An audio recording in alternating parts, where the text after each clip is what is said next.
deep in the woods, far from city lights and cell service. Cabins sit in silence. They're supposed to be peaceful, a getaway, a retreat. 3 slow, deliberate knocks on the front door at exactly 3:14 a.m. In the winter of 2019, a man named Derek rented a remote cabin in northern Montana for a solo hunting trip. No neighbors for 12 miles, no Wi-Fi, just him, his rifle, and the cold. The first 2 nights were perfect. Then came the third night. Derek woke up at exactly 3:14 a.m. to a sound he'll never forget. 3 slow, deliberate knocks on the front door. Knock, knock, knock. He assumed it was an animal, maybe a deer, maybe the wind shifting branches. He rolled over and tried to sleep. Then it happened again. This time he grabbed his flashlight and walked to the door. He looked through the small window beside it. Nothing, just darkness and falling snow. He went back to bed. At 3:47 a.m., he heard it again. But this time, it wasn't at the front door. It was at the window beside his bed.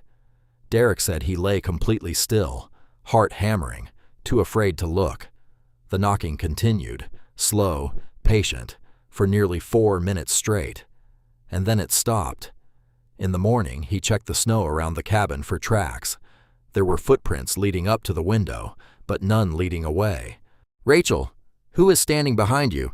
In 2021, a woman named Rachel and her college roommate booked a cabin in rural Tennessee through a vacation rental app. 5 days, off-season rates, completely isolated. Everything felt fine until day 2, when Rachel's roommate left early due to a family emergency, leaving Rachel completely alone.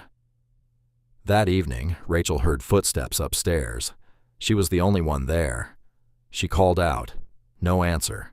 She convinced herself it was the old cabin settling. That night, she FaceTimed her boyfriend for comfort. Halfway through the call, he went pale.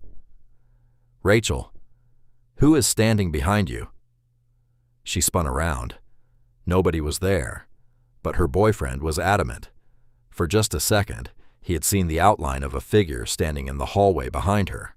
Tall, completely still.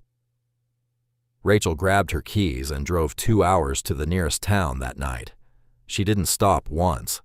When she reported it to the rental company, they quietly pulled the listing. No explanation was ever given. Nailed to the tree where it had been standing was a photograph of the 2 of them, from the night before. This last story comes from a Reddit post that went viral in 2020, written by a user named cabinweekend_2019. He and his brother spent a week at their family's old cabin in the Appalachian Mountains, a place they'd visited every summer as kids. On the 4th night, while sitting on the porch after dark, his brother grabbed his arm and pointed toward the tree line. Roughly 60 yards away, a figure was standing there, not moving, just watching. They shone a flashlight directly at it. It didn't run, didn't react, just stood there, partially obscured by trees. They went inside, locked the 3 cabins, 3 witnesses, 3 experiences that changed them forever. If you're heading into the woods alone this season, maybe check the locks twice. And if you hear something outside at 3 a.m., don't open the door. Like and subscribe if this kept you up. More true horror stories